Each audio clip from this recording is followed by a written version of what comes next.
welcome to This Week with Dr. Sudhir Parikh, where Padma Shri recipient Dr. Sudhir Parikh will be sharing his views on some of the issues making news this week in US, India and elsewhere. Thank you, Dr. Parikh, for talking to us. Thank you. Namaskar. Namaskar. So my first question to you is, new economic numbers show our GDP has declined for 2 quarters in a row. That's the definition of a recession. We are in a recession. 2 negative quarters of GDP growth is not the technical definition of recession, says the White House. Do you think we are in recession? I think so. We are in recession, and even the common people of America, psychologically they are feeling that they are in the recession. So everybody is very cautious on spending. Everyone is very kind of very calculated in their future plan. So obviously we are in the recession because if you look at the results of the second quarter earning of the large corporations, all were kind of less than expected. Plus all they had a guidance, going forward guidance, very pessimistic. That shows that we are in recession. And whether we are in recession or not, but we feel like that we are in recession, and is going to be in recession, and it's going to be a worst situation may come. Wow. And why would the White House deny it? Well, White House, because they are kind of, at the end of the day, credit or discredit goes to them. And that's why they always put a very brave face on that. As long as they can, and then at the end, I mean, they know too that recession is here, or is coming soon, but most likely it's already here. But the people are not stupid; they know what is happening. Because no, I mean, you don't have to worry about people. They feel it in day-to-day life. If a gallon of the milk instead of $2, it is $6. Yeah. Or a pack of the eggs, dozen eggs cost instead of $2-3, it costs $6-7. So people feel it. So I mean, you don't have to teach anybody whether there is a recession or not recession. What is it going to do to the housing? Well, I think real estate is already down 17%. New home sales down 17%, and it's going to be more because as interest rate goes up, affordability of the people goes down, and obviously that's a very simple equation. And so real estate will go down, prices of the new homes will come down, even prices of the old home will come down. It will be a little hard to sell. It's not like what we had last year, that I mean, there were more than one buyer or two buyers in any given property. Now nobody wants to buy, nobody wants to sell. Nobody wants to buy, or nobody wants to, I mean, people want to sell, but nobody wants to buy quickly, and they are kind of very cautious, and therefore I think real estate market will go down. And the mortgages, they cannot afford. That's right, because of the high interest rate. Right, so they cannot afford, and they are disqualified for. A certain group of the people will be disqualified for certain amount of the mortgage, and therefore it has to go down. So all the blame, should that go to Russia-Ukraine war, or are there other factors also? No. It's not only a Russia-Ukraine war. I mean, that's one of the factors. But recession is because there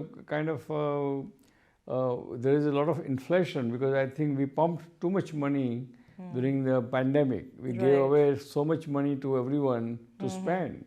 So if people have more money, they're going to spend, and they're ready to spend at any cost.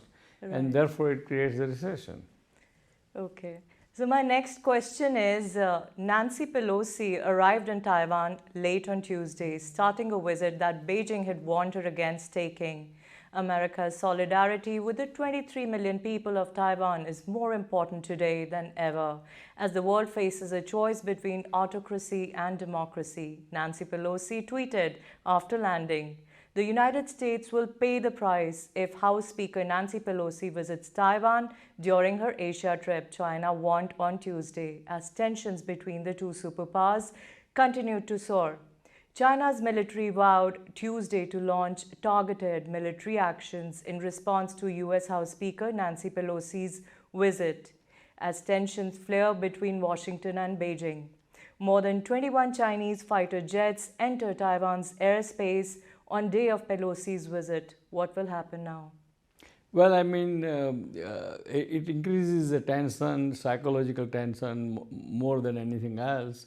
In reality, I'm not sure whether China is that naive to start any real war against Taiwan, because as soon as the war starts, then USA has to get involved, because USA and Taiwan has a treaty where USA has to defend Taiwan. And so I don't think China will do that. They will kind of do all this, what do you call, noise and all this jumping and kind of built up the kind of tempo against the Taiwan. But I don't think it will go too far. And probably it will die down soon. And we all know that, and even USA know that.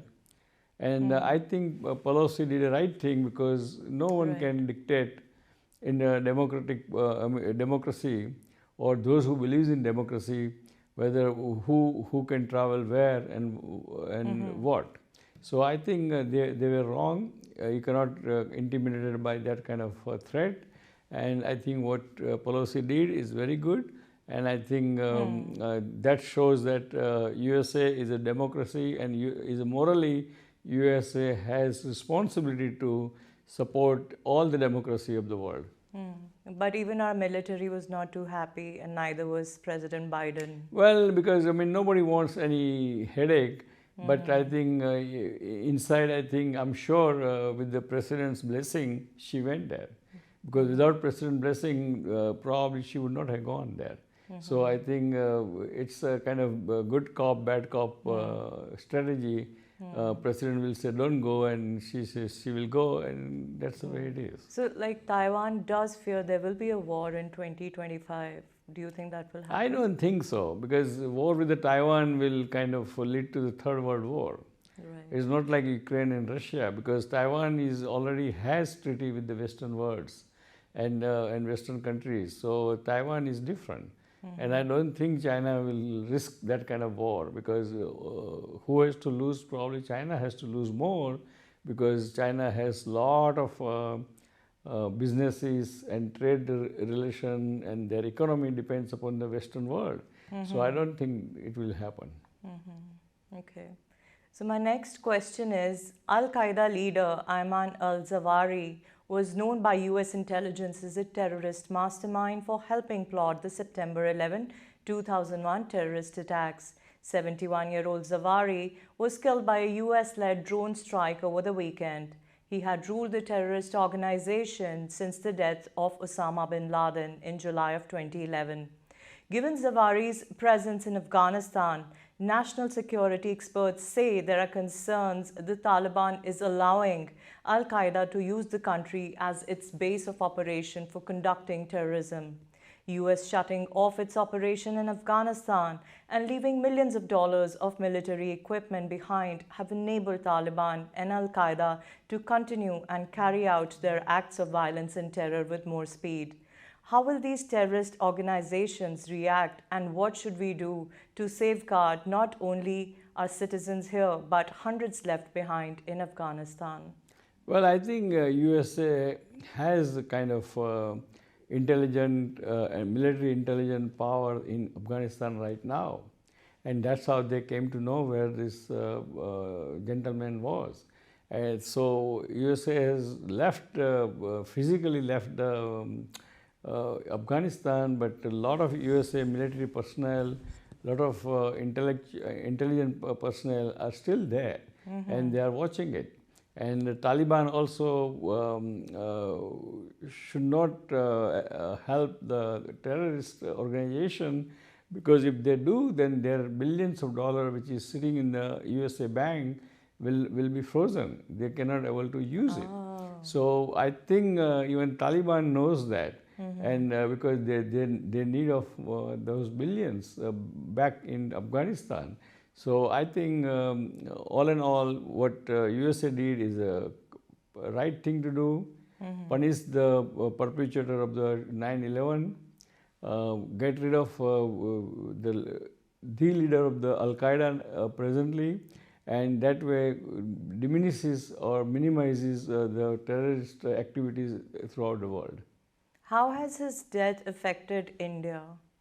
Well, that also there will be less terrorist activity in India, because most of the Indian terrorists are backed by Pakistan and indirectly by Taliban, and so I think India also will be very happy to see that this gentleman is gone. My next question is, India is expected to win dozens of medals at the Birmingham CWG.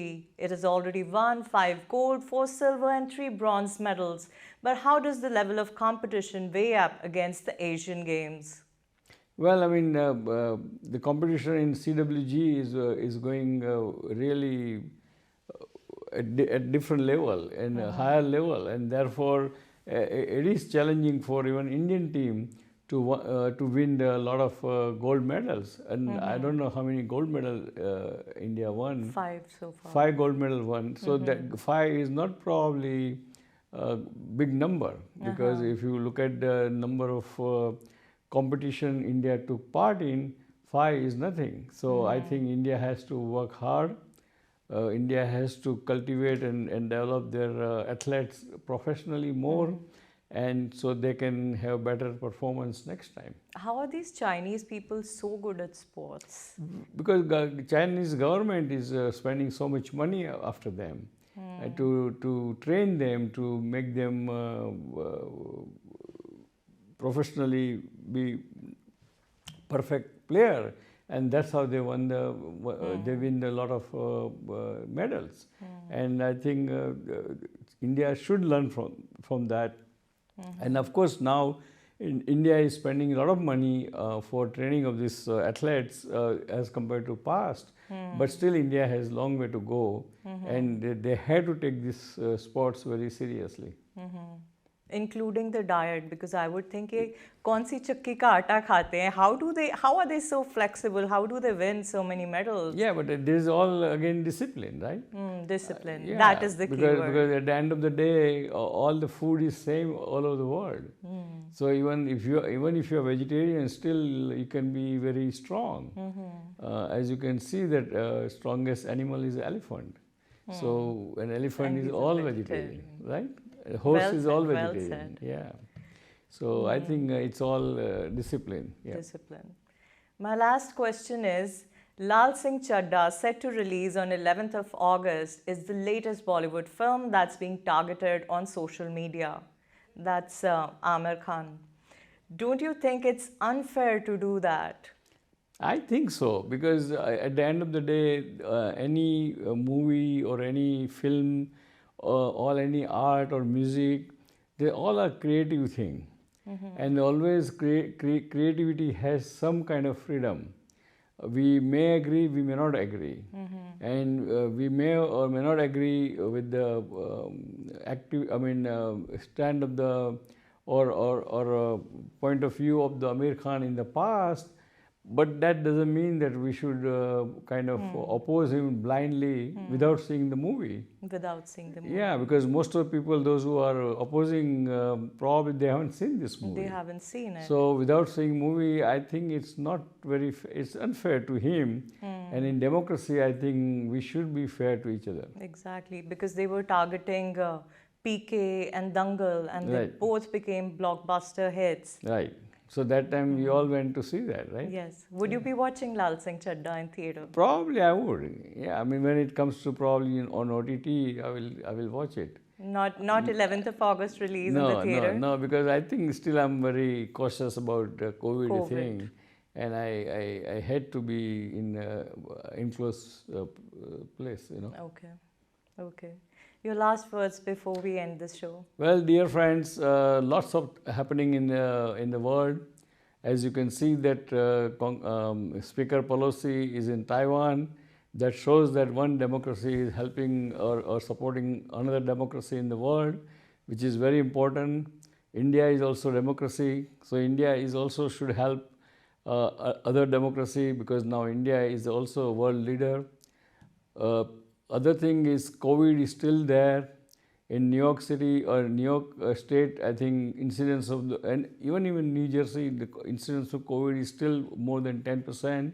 So be careful, be safe, and wear the mask wherever it possible. So at the end, I would like to conclude saying, God bless America, God bless India, God bless Indian Americans, and we'll see you next week. Till then, goodbye, be safe.